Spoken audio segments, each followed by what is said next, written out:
Hey everybody, it's Garm here, back on a lovely Monday morning, quite early. I've been getting up quite early lately. It's kind of a pattern I've been on for the last few weeks at least. But, enjoying it and coming out here and just soaking it up while it's still rather cool and comfortable. Wanted to come on and talk about an album I've been revisiting lately. I've had it since about the middle of high school. From an all-time favorite artist, keyboardist, composer, and I think this may have been the first proper album of his I ever picked up. It's Harold Buds by The Dawn's Early Light, 1991. I first learned of him through Brian Eno, their collaborations, Plateau of Mir and The Pearl. I think I heard The Pearl first, and was just getting into Eno at the time. It was in between sophomore and junior year of high school, and I found him intriguing right away. Didn't know anything about Roxy Music or any of his previous history. Just got into him straight into the what's known as the ambient albums, and was very intrigued by what I heard him doing with Harold Budd. Wonderful, very distinctive keyboardist, composer, artist in general. Born 1936, California. His music really, for me, evokes the landscapes. He grew up in the Mojave Desert, although I think he said in an interview that he didn't feel like it consciously. It wasn't something he thought about, the influence on him, but you can kind of get a sense of that, the vastness, the space, the desolation, all that could imply, the darkness and the light. But this was, I believe this is the first thing I picked up by him. I got Lovely Thunder, which was an all-solo album, just about, I think, of mid-80s, about 86, 87. This is from 91. This one, there's a mixture of his own compositions, instrumental with poetry, which he wrote and read himself on here. Talks a little bit about his process here. Very distinctive voice in both the poetry and his own. And joined on here Bill Nelson, acoustic and electric guitars, B.J. Cole, pedal steel guitar, Mabel Wong on viola, Susan Allen harp, and Harold himself on piano, Hammond B3, synthesizer, and vocal. Again, he composed and arranged the music and produced it. He recorded in 1991 in the spring in New Orleans. Daniel Lanois, acknowledged in the credits, doesn't get production credit, although you could kind of feel an influence there throughout. The album for me evokes, I guess you could say, kind of a Western feel, as in Western movies to a certain degree. Though also, speaking about summertime music, the thick atmosphere of my least favorite aspects, although still I somehow must find it oddly attracting. The heat, humidity, real thick air, kind of oppressive. It has that feel to it as well. As far as the Western thing that I kind of get from it, it'd be kind of cliche to say it was spaghetti Western. If it is, it would be more through maybe like a David Lynch lens than a Sergio Leone. It's a slightly twisted undercurrent, dark, but very beautiful throughout. We started with a poem, Aztec Hotel,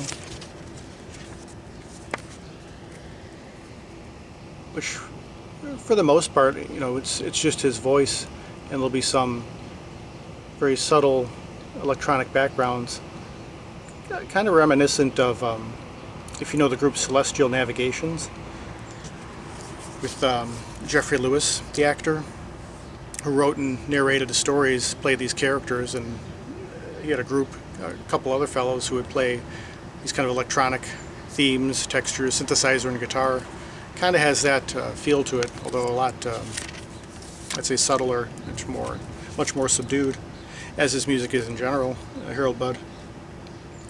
And then you have Boy About 10, which comes in with viola from Mabel Wong. Viola really is, which is, I feel, is kind of the shunned instrument of the violin family. Of course, the violin has always been the star. Cello, of course, which I love, and even bass, double bass. But yeah, viola seems to always get lost, maybe literally and figuratively, in the mix. But here it's spotlighted beautifully and really very evocatively. This kind of searing, long, drawn-out tones, very emotional, just searing. You can really hear the tone of the instrument, and it's just has a very powerful nature to it. And Bill's electric guitar throughout, contrasting clean picked lines with, I guess you could say, like legato. If you know Michael Brook, who does I think he does what's called an infinite guitar, just infinitely sustaining, just it creates a very vast landscape with it. The contrast between the viola and guitar. There might even be those moments of mentioning before, kind of bitonality just here and there, but it is clear though that there's it seems like there's a cross influence there. A very, very powerful piece. And then the piano and the harp comes in. Harold, if you know his style, it's a very kind of slow, lumbering, definitely never in a hurry. Even if there is moments where he's playing faster, it's still kind of it just has that kind of slow motion feel. And also throughout the album, the instruments kind of get added on in the piece gradually. They just kind of come around the corner and add on and build upon the theme. So yeah, Boy About 10. Then you have Arcadia, which has this really nice, kind of slightly waltz-like, kind of cascading piano coming in, and kind of slow and stately. It comes in with some guitar effects. Just the blend of electric and acoustic, I think, was something I hadn't really heard much previous to that, because I picked up the album when it was fairly new, about a year afterwards. It was so effective the way you have these very kind of traditional acoustic instruments, and yeah, it was just such a, and again, that kind of the timbral qualities of them contrasting was just the way it painted a picture was very powerful for me. And then you have Dead Horse Alive with Flies, which comes in. Harold has this kind of, sounds like a glockenspiel electric piano combination on the synthesizer, maybe a little more glockenspiel. Comes in with these slow, gradual chords. And then comes in the viola, which there's a certain, kind of a breathing quality, like it just almost like you would get with a wind instrument, with a vibrato, and just you really hear the instrument breathing and coming to the fore here, and really kind of a contrast with the title, Dead Horse Alive with Flies. It has really kind of a tender feel to it, maybe even slightly romantic, maybe even in a sense having compassion for the animal that died. It's very striking. And then next you have the photo of Santiago McKinn, which has a nice contrast of Bill's cleanly picked guitar, as well as those kind of long legato phrases. This one gets into much darker territory. Almost, in a way, you almost feel like you're going through a gallery of, mentioning the photo here, of all these very haunting photos, just very slowly, just moving through. Very powerful. And again, that kind of, you're out in that vast landscape of the West, very dark, desolate, in a sense. You're not sure, what's coming around the corner, very uncertain. There's that throughout the album. And then next up you have The Corpse at the Shooting Gallery, which now you have more of that kind of searing legato guitar, and the viola comes in with a very similar theme to the last few pieces, almost to the point where it gets a little bit tedious. It's like, we're hearing this is a bit, the melancholy is almost maybe a little bit much, it's kind of, but then it kind of changes throughout, and you hear contrast with the other instruments. There's a point where she plays on viola this incredible dissonant phrase, just kind of sliding off kilter, out of tune slightly, sounded to be on purpose, but it's so effective, and it just kind of throws things into another perspective. And then we take another turn with the next piece, Albion Farewell, homage to Delius, who's a composer, and for Gavin Bryars, another composer. Now this is probably the closest thing that this gets to traditional classical territory, just a duet mainly for harp and viola. This might be the closest thing to you could say kind of a cheerful, upbeat piece. Not so much in tempo, but in the tone that's set by the piece. But again, with I think it was an interview with John Cale, who's a violist himself, speaking about he felt it was impossible to get away from the kind of inherently melancholy nature of the viola. No matter how fast you play, somehow you can't avoid it. Maybe it's like the banjo and a reverse of the banjo, whereas the banjo seems like it's such a, no matter how melancholy you try to play on a banjo, the instrument itself doesn't seem like it'll ever sound melancholy. Well, even if your voice is, the instrument itself. So it's kind of an opposite parallel there. And then the piece kind of goes a little bit, gets a little darker and more ambiguous as it goes. But that's kind of you could say something of a pick-me-up from the previous few pieces. And then we move on to the next poem, Distant Lights of Olancha Racide,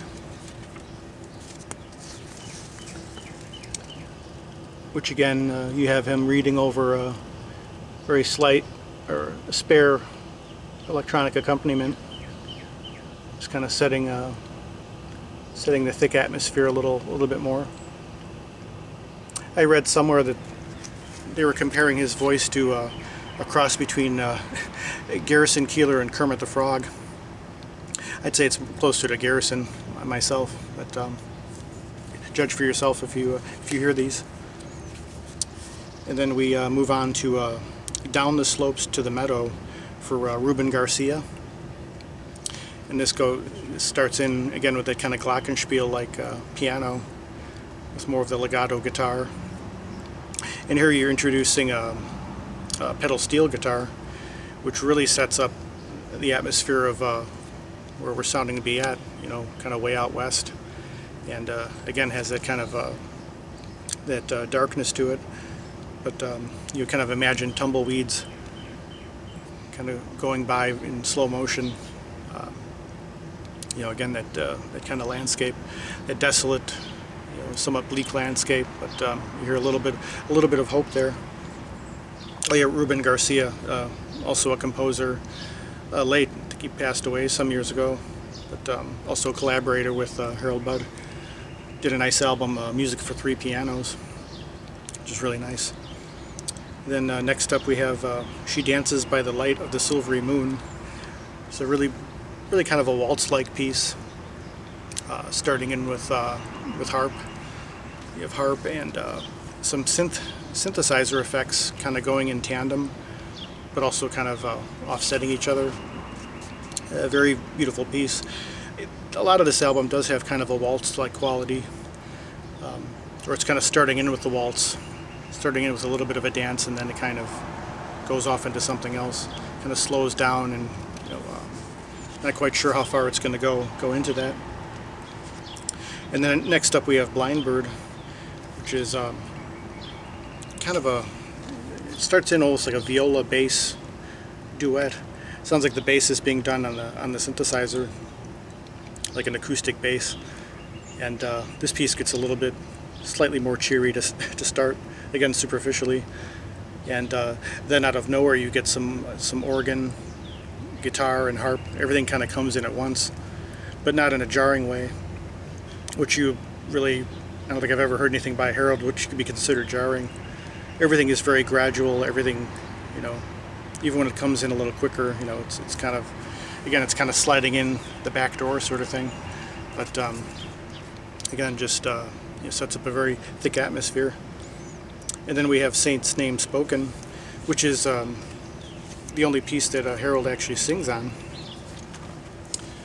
with just a kind of slow, stately piano in the background. Very kind of transparent electronic percussion. Just a simple, just very simple. And he sings in almost kind of a, I guess you could say something of a monotone in a way, but very effective though for the piece. Just kind of brooding, just kind of kind of making the point in that way.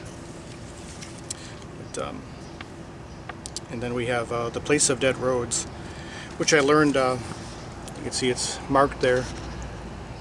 I learned it was it's my introduction to William Burroughs. Yeah, taken from his book, The Place of Dead Roads, his novel, and that comes in with more of the legato guitar and the pedal steel.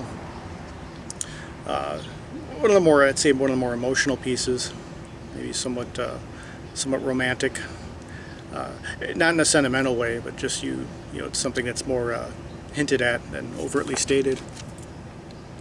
But yeah, again, a real neat contrast between the cleanly played guitar lines and the more electronic effects, and of course his piano, which just kind of comes in, very subtly and somewhat slyly, but just beautiful. And then you have a Child in the Sylvan Field, which this has, kind of a wistful sound to it, starting with harp, and a combination of harp and pedal steel guitar, just kind of searing in over the landscape. Just gorgeous stuff here. And then finally, the last four pieces are him reading his poems. Boy About 10, taken from the earlier piece.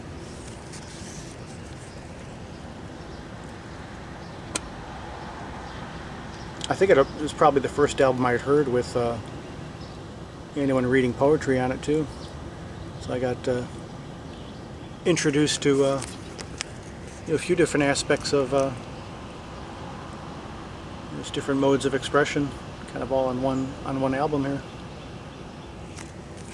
Yeah, that's Wings. You have No Name.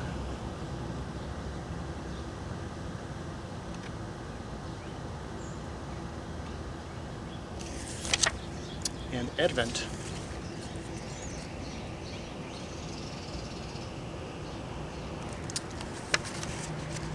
Oh yeah, and yeah, the earlier song,